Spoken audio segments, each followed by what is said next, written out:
Hallo, es ist Sonntag. Sonntag ist Q&A-Tag oder die Sonntagsfragen, wie wir sie nennen.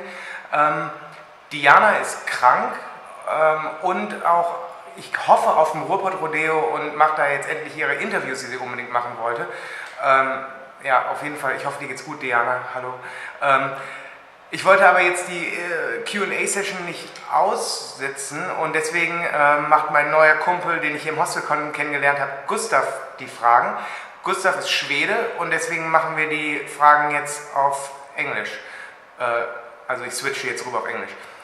So thank you very much for doing this for us. It would be awkward if there would be a Sunday without Q&A day. Yes. So yeah. He's prepared some questions for me. I don't know the questions yet. They are probably going to be very different than the ones that Diana is asking me usually because he doesn't know that much about the project as my project partner does, of course. So yeah, maybe we could just get started. Yeah. I'm excited. So the first question I thought about was, what made you want to start this project? Like, what gave you the idea? Well, I come from a punk rock background. I started playing in punk rock bands when I was maybe 16 years old. I'm turning 33 now, so that's like half of my life. I started working at a punk rock record label in my early 20s and switched to a different company afterwards where I was still working with music, but it had nothing to do with punk rock, and I started to miss working with punk rock bands. And so yeah, I think that gave me a first impulse of where I kind of want to go. And also I wanted to travel. I wanted to travel, so that was like a thing I started thinking about mixing those two things, punk rock and traveling. So I started out. It started out with the idea of making a photo book, and then I told my friend Diana about it, and she had the idea to make something more out of it and have a blog and a vlog, and she put all these extra ideas in it and really helped me shape a bigger picture. Yeah, and so now I'm doing it, and or we're doing it, and yeah, it's been a cool journey. I don't regret the decisions so far, and I don't think I ever will. And that brings me to the next question. So, why did you choose Southeast Asia specifically? What was the pull of Asia? I've been to Asia a couple of times, and I could imagine what it would be like here. And also I knew that there were, in a lot of countries, there would be a very active scene. I didn't expect it nearly as active as it is. But yeah, I knew that there was stuff going on here. I was also thinking about South America, and yeah, to be honest, I had two reasons why I decided on Southeast Asia. The one was since I've already been, not to the countries I'm at right now, but in similar countries, I could imagine it more. I've never been to South America, so yeah, it kind of made it easier for me, and to be honest, it was just cheaper. Well, South America could be pretty cheap too, but I know what you mean. Yeah, it started out with the flights. I don't plan ahead, and I was just looking at the flights, and the flights, the difference was a couple of €100. So it wasn't the only decision, but I think that yeah, mostly because there's such an active scene, but it gave the last impulse to just do it there. Nice. And so, do you have a goal with making the documentary? Do you have an idea what you wanted to, what the impact of it would be, or Yeah, I think I know what you're asking. Is it my goal with a global mess in general is just to reach as many people worldwide who are interested in punk rock, skateboarding, graffiti, hardcore, metal, whatever is related to that, and give people an idea of what the scene likes. I'm kind of losing my camera here. Camera's sick as well. The camera does not want to hear about it anymore. Like I've been talking to the camera for 8 weeks now, and it gets sick of it. Yeah, I think the impact I'm looking for is to make people realize that there are more bands than the American bands and the British bands and the European bands in the world. Like, you can stop listening to your back catalog, and you can stop complaining about all your favorite bands who haven't done a great record for the last decade, because there's a lot of great bands in Asia and other parts of the world, of course, as well, but now I'm focused on Asia. But yeah, go check out some of these bands if you're sick of, like, you know, whatever. The local scene, or yeah, I know what you mean. It could get stale after a while. Yeah. When you're stuck in with the same band. Yeah, exactly. And you know, I'm the same way. You know, for example, I'm a huge fan of Rancid, and I keep complaining about that Rancid hasn't done a good album since the Indestructible came out. And but like, I keep getting the new records, and then I'm disappointed. But I could as well, you know, just listen to other bands from from another place of the world, and there's like a ton. And so, what has been the hardest part of the whole project? Like, from the beginning or until now? Like, getting up and actually doing it. That's the hardest part. Because like, I think everybody has these types of ideas. It might be very different, but like, everybody has like ideas that at first seem absurd, or like the general public might say that's never gonna work, or keep your job, it's safe, or whatever that is, and that influences your brain a lot. So like, to actually get your ass up and just get fucking started is the hardest part. Since then, everything has been like a smooth flight. Like, getting the plane up in the air is a hard job, but keeping it up just takes a little bit of more work. It's like, yeah, you climb up, it's hard, and then just to keep going, it's not easy, but it's like, you just have to keep doing it. I'm kind of scared of the landing.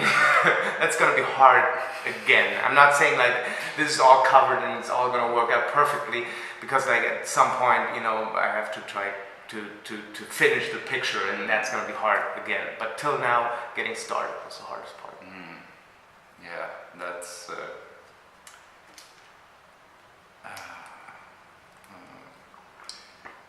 sorry, I kind of lost my way.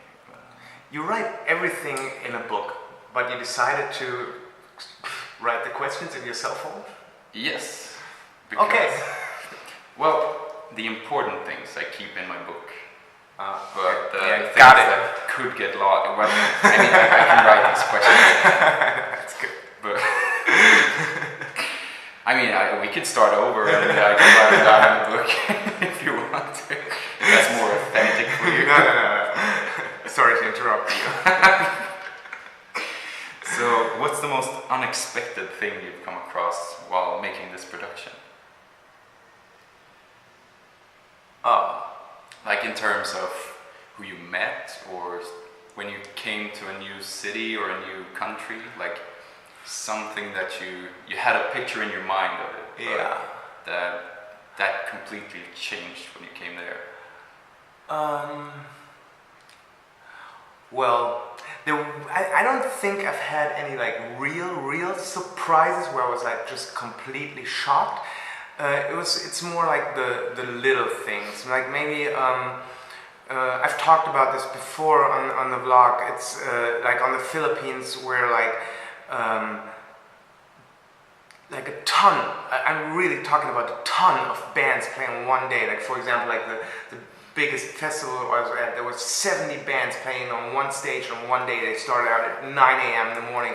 It was all different genres. It was like something compared to Taylor Swift would play, and afterwards something compared to Agnostic Front would play, and afterwards something compared to, I don't know, there was like a Kid Rock band, like not Kid Rock the artist, but like all the artists were like under 13. And then afterwards there would be like a death metal band. It was just completely completely strange for me, and there were no breaks. It just kept going. It was really loud, and I was just like, it surprised me. I can say that, yeah. Yeah, Didn't see that coming. Because that sounds more like, I don't know, maybe in my country, in Sweden, we have a lot of like music competitions where you get kids. Yeah, but they don't. But that was a professional production. Oh. Yeah, it wasn't like a contest of like a youth center or something like that. Yeah, I didn't expect that. Oh. And in general, I didn't expect like such a big scene in every country I go to, or every city I go to. Yeah. And with whom did you have your favorite encounter, and what happened? So, to rephrase it, like, who was your favorite person on this journey up until this point? And was it like a certain thing that happened or something you did? I have a lot of favorite people, but and a lot of people have helped me a lot. But one person in particular was really nice because he picked me up at my hostel, even though I didn't know him at all. He picked me up in his car and just drove me around the city. His name is Pangxia, and he has a record store called Mutilated Noise. And the funny thing about Mutilated Noise is that it's not for the general public open. Like, he has like a family business that has nothing to do with punk or music or anything. And like, there's just like a back door in the back office that only like his friends or people he knows get to enter. And then there's like this really underground record shop. And that was like a really cool experience because it felt so raw and so cool. And he also helped me a lot. He helped me send like some packages back to Germany, so I wouldn't have to carry all my stuff around that I got during my journey. And yeah, he was just so nice. But again, there's like, I don't have favorites. I've met so many great people, like Echo Ramon that you met last night. Yeah. He has helped me a lot too. Then you know, the guys from the Republic Cats, they got me on their radio show and stuff like that. And you know, I met like this whole crew called A Struggle for Radical Action in Cebu, and they helped me a lot. They actually made a global mess show happen. Like they had like a punk show and they called it Global Mess, and that was really nice. So I really don't want to pick favorites, but that's a few. Yeah, well, I guess you have a lot of stories while doing this. A bunch, yeah. Can't wait to write them down or whatever. Yeah, and this last question is more of a general question, more directed to you, I would say. Like, what is counterculture to you? Because that's what it's about, right? The documentary, if you have to like sum it up in a word. That's my interpretation of it. Yeah. So, what does it mean in your opinion?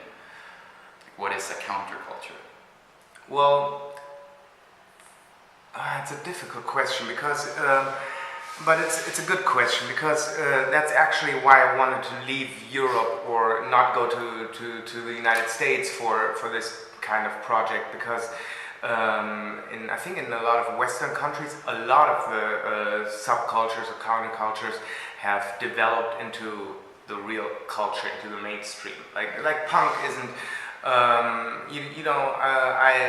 I'm a tattooed up guy. I dress like I dress, and I could work for a corporate company, and people accept it very much in the Western cultures nowadays. I'm not saying that therefore it's not subculture anymore, but it's become like that. Like, it's really overlapping. And to me, like, a counterculture is really saying like, I really don't want to identify with the culture that I'm born with. I'm trying to do something different. I'm trying to start something new, and which might question authority, question the things that are happening in my hometown, in my country, or on the planet, and just don't swim with the stream. Just yeah, I'm really struggling on how to express myself here, but it's a big question. Yeah, it's a really big question. I don't think there's a right answer to it, but yeah, but to me it's just like make up your own mind and find what you're really into and what you could benefit from as a person and what could benefit to, you know, humankind if you want, and just yeah, also enjoy it. I think if I keep talking about this, it's not gonna make it better. Well, yeah, like we said, it's a big question, so it's kind of hard to like put your finger on it, I guess. Yeah. But that's why I want to try to like, what does it mean to you? Because I mean, I guess it means different things for different people. Exactly. Exactly, and like a lot of people have different opinions on how far you can go. You know, it started off like, is it still subculture if you have like a big sponsor behind it? Some people might say yes, as long as you keep doing what you want to do and you don't, you know, don't do it just to satisfy the sponsor. Other people might say no, as soon as like a sponsor is in it, you're out. It's like mainstream and it's not subculture anymore. And there's no right answer to it, but everybody has like a different opinion to it. So when you start making money, that's when you're yes, that's when you're fucked. As like any kind of artist or anybody who's saying you're doing it just because of the thing, just because. If you start earning money, you're gonna get criticized no matter what. Yeah. I think it comes with the territory. Yeah. It's really hard. It's really hard. Yeah. There's some subcultures though where it's easier. Like for example, in hip hop, like selling out isn't, if you put it that way, selling out doesn't sound as bad as, for example, in punk rock, because like a lot of the hip hop culture is about money, and so it's kind of it makes way more sense for. You know, Dr. Dre to make like $1 billion company than maybe for a punk band. Yeah, like ripped jeans doesn't scream like rich. Yeah. Exactly. So yeah, you can't generalize it for all countercultures or subcultures. Yeah. Well, I'm kind of out of questions here. I'm out of answers.